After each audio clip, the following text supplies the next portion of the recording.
করে সন্ত্রাসী বা টেরোরিস্ট। নবীর উম্মত আজকে বলে সন্ত্রাসী করে হামলা করে আর বলে ইসলাম জঙ্গি ট্রেনিং দেয়। না না, ইসলাম জঙ্গিবাদীর দল না, কোরআন জঙ্গি ট্রেনিং দেয় না। নবীর উম্মত সন্ত্রাস নামের এই ক্যান্সার বন্ধ করার জন্য দুনিয়াতে কোনো মেডিসিন নাই, মেডিসিন নাই। একটা মেডিসিন হলো, সেটার নাম হলো জিহাদ। সন্ত্রাস নামের ক্যান্সার বন্ধ করার একমাত্র মেডিসিন হলো জিহাদ। তবে সাবধান, জিহাদের অপব্যাখ্যাকারী যারা জিহাদের অপব্যাখ্যা করে, মানুষ জবাই করে, হত্যা করে, এরা কিন্তু আসলে ইসলাম চায় না, জিহাদ চায় না। এরা জিহাদের অপব্যাখ্যাকারী, এরা জিহাদের অপব্যাখ্যাকারী। মুসলমানের বন্ধুর বেশি দুশ্মন, এরা কিন্তু কোরআনেরও দুশ্মন। ভাইরা আমার, মুসলমান নবীর উম্মত, আল্লাহ রাব্বুল আলামিন বলেন তাকায় দেখ, বাদশা যুলকারনাইন ওদের বলে তোমাদের এখন কি সমস্যা? বলে এই সমস্যা। যুলকারনাইন এদের সমস্যা থেকে বাঁচাবার জন্য লোহা জোগাড় করলেন, হাজির করলেন। লোহা হাজির করে চুলায় বাদশা যুলকারনাইন, লোহা হাজির করে বাদশা যুলকারনাইন দুই পাহাড়ের সরু পথ প্রাচীর দিয়ে আটকায় দিলেন। এবার দানবের দল ওই পাশে রয়ে গেল। মুসলমান, ওই দানবের দল ওই পাশে, ওরা কারা? মুফাসসিরিনে কেরাম বলেন ওরা হলো ইয়াজুজ মাজুজের বংশধর। ওরা কি করে? বলে সকালবেলা থেকে সন্ধ্যা পর্যন্ত জিহ্বাটা বের করে দেওয়ালটারে চাটে। সন্ধ্যা যখন হয় তখন বলে চলো পাতলা হয়ে গেছে, বাকি অংশ কালকে খাবো। পরের দিন আয় দেখে আবার মোটা হয়ে গেছে। দুনিয়াতে আসা যখন সময় হয়ে যাবে তখন তারা সন্ধ্যাবেলা বলবে ইনশাআল্লাহ আগামীকাল আসবো। পরের দিন এসে দেখবে আর বাড়ে নাই, ইনশাআল্লাহর বরকত শুরু হয়ে যাবে। মুহূর্তের মধ্যে দেওয়ালটা চেটে শেষ করে ওরা মুহূর্তে গোটা দুনিয়াটারে ক্যাপচার করে নিবে। ওরা কেমন সাইজের? বলে কেউ 20 হাত লম্বা, কেউ 30 হাত লম্বা, কেউ 60 হাত লম্বা। দানবের দল। বিজ্ঞানীরা বলে রকেট চালাইলাম, বিমান চালাইলাম, কম্পিউটার চালাইলাম, স্যাটেলাইট চালাইলাম, আজও পর্যন্ত বাদশা যুলকারনাইনের প্রাচীর বের করতে পারলাম না। ইয়াজুজ মাজুজের বংশধরেরা কেমনে ঘুমায়, কেমনে খায়, আজও পর্যন্ত বের করতে পারলাম না। ওই যে দুইবার বিমান হারায় গেছে, পায় না, লাস্টের দা পাইছে সাগরে। কি কেমনে তুমি পাইবা, কেমনে পাইবা? হয়তো কিয়ামতের আগে আল্লাহ পাক মানুষকে মেধা দিয়ে বেরও করার সুযোগ দিতে পারেন।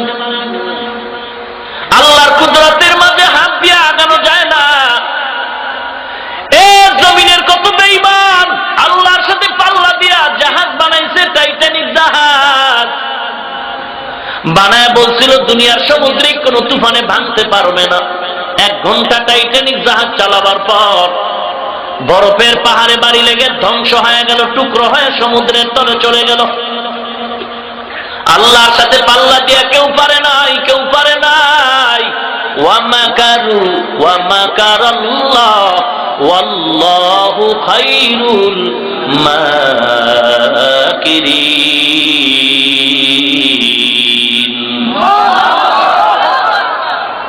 আল্লাহর সাথে পাল্লা দিয়ে পারেছে কেউ? ও ভাই, পেরেছে কেউ? পারবে না? না, পারবা না রে বাবা। আল্লাহর সাথে পাল্লা দিও না, সাবধান। নবীর উম্মত, তাহলে পৃথিবীটা থেকে 13 লক্ষ গুণ বড় সূর্য, এরা যে 13 লাখ বানাইলো কেমনে? বলে জ্যামিতিক একটা গড় মাপ দিয়া আয়তন বের করেছে। মুসলমান নবীর উম্মত, এই প্রথম আকাশ হলো 500 বছরের মোটা। এই মোটা 500 বছরের আকাশ পেরিয়ে আবার উপরে যাও, 500 বছরের দূরত্ব, আবার একটা মহাশূন্য, আবার মহাশূন্য পেরিয়ে যাও, দ্বিতীয় আকাশ 500 বছরের মোটা, আবার উপরে যাও, আর একটা মহাশূন্য 500 বছরের দূরত্ব, এর উপরে যাও, তৃতীয় আকাশ 500 বছরের মোটা, এর উপরে যাও, আর একটা মহাশূন্য 500 বছরের দূরত্ব, এরপরে তুমি পাইবা চতুর্থ আকাশ 500 বছরের মোটা, এর উপরে যাও আর একটা মহাশূন্য 500 বছরের দূরত্ব, এর উপরে যাও পাইবা পঞ্চম আকাশ 500 বছরের মোটা, এর উপরে যাও আর একটা মহাশূন্য 500 বছরের দূরত্ব, এর উপরে যাও ষষ্ঠ আকাশ 500 বছরের মোটা, এর উপরে যাও আর একটা মহাশূন্য 500 বছরের দূরত্ব, এর উপরে যাও সপ্তম আকাশ 500 বছরের মোটা।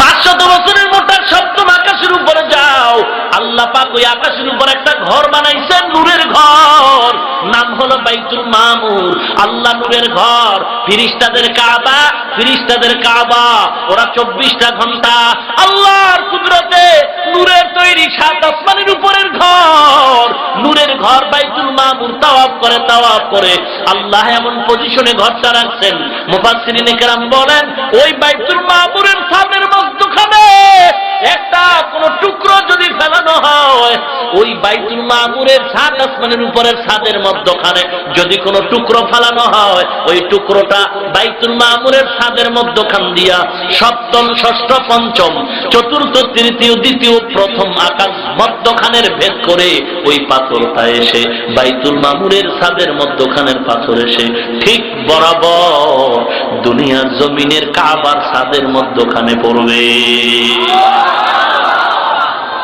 নবীর উম্মত আর উপরে কি বলে, আর উপরে একটু আগাইলে সিদরাতুল মুনতাহা বর্ডার এলাকা, ওখান থেকে আর উপরে যাওয়ার কোনো সুযোগ নাই, আল্লাহর অনুমতি সাপেক্ষে যেতে পারবা। ওখানে যাওয়ার পরে জিবরাইল আমিন ব্রেক, ইসরাফিল ব্রেক, আজরাইল মালাকুল মাউত ব্রেক, ও মুসলমান মিকাইল ব্রেক, আর সামনে যাওয়ার উপায় নাই। বলে তাহলে তার উপরে কি আছে? কি আছে? হাদিস তালাশ করলে পাওয়া যায়, মায়ার নবী বর্ণনা করেছেন ওই সিদরাতুল মুনতাহা বর্ডারের উপরে যাও, এর উপরে দেখবা খালি জায়গা, খালি জায়গা, অন্ধকার, অন্ধকার, অন্ধকার, অন্ধকার। উপরে যাও, উপরে যাও, উপরে যাও, উপরে যাও, লা মাকা লা জামা, অনেক অনেক অনেক উপরে যদি যাওয়া হয়, আল্লাহর কুদরতে আবার উপরে গিয়ে দেখা যায় আল্লাহর কুদরতে পানি আর পানি, পানি আর পানি, পানি আর পানি, আল্লাহর কুদরতের পানি ওখানে রাখছে। ওই পানি খালি না, খালি না রে, খালি না, আল্লাহর কুদরতের পানির উপরে আল্লাহ কুদরতের কারিশমা দিয়া আল্লাহ পাক নূরের তৈরি আরশ পানির উপরে দাঁড় করায় রাখছে। মুসলমান নবীর উম্মত, আরশটা 4 ফেরেশতা কাঁধে নিয়ে দাঁড়ায় আছে। কয়জন? কেউ বলে 6 ফেরেশতা, কেউ বলে 4 ফেরেশতা। নূরের তৈরি ফেরেশতা আল্লাহর আরশটা নিয়ে দাঁড়ায় আছে 4 জন। ওদের কাঁধের উপরে আল্লাহর নূরের তৈরি আরশ, আর তাদের পাও হলো 7 জমিনের নিচে। আলামিন কাকে বলে? বলে আর একটু উপরে যাও, আরশের উপরে কি? নিচে পানি, উপরে কি? আল্লাহু আকবার। উপরে যাও, উপরে যাও, বলে আল্লাহর নূরের তৈরি আরশ পেরিয়ে যখন উপরে যাও, উপরে যাও, উপরে যাও, আল্লাহ পাক রব্বুল আলামিন আরশ থেকে অনেক উপরে, অনেক উপরে, অনেক উপরে আল্লাহ পাক তৈরি করে রাখছেন নূরের তৈরি চেয়ার বা কুরসি। আল্লাহ পাকের নূরের তৈরি চেয়ার, ওই চেয়ারটা খালি না, খালি না, আল্লাহর কুদরতের নূরের তৈরি চেয়ারের চতুর্পার্শ্বে আল্লাহ পাক পর্দা টানাইছেন, পর্দা টানাইছেন। একটা পর্দা না, একটা পর্দা না, 70,000 নূরের পর্দা টানাইছে। একটা পর্দা 500 বছরের লম্বা, একটা পর্দা মোটা 500 বছর, 2 পর্দার মাঝখানে খালি জায়গা 500 বছর। মুসলমান, আল্লাহ 70,000 নূরের পর্দার মাঝে চেয়ার বানাইছেন। আল্লাহর ওই কুদরতের চেয়ারটাও 4 ফেরেশতা নিয়ে দাঁড়ায় আছে। ফেরেশতার 5 হাত জমিনের নিচে। আমার আল্লাহ, আমার আল্লাহ মায়ার নজর করে বললেন, ও জিবরাইল যাও, যাও, যাও, আমার মায়ার নবীরে আমার কাছে নেওয়ার দরকার, আমার নবীর একটু দেখানো দরকার।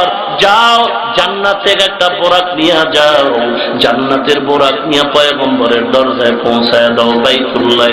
হুয়া হুকুম জিবরাইল को यूशे तब बोराक एक जन्नत से कर इंतखाब सजा उसको ज़ोर से तू ताब पा फिर उसको तू काबा में ले करके जा। आगाबो, आरो आगाबो।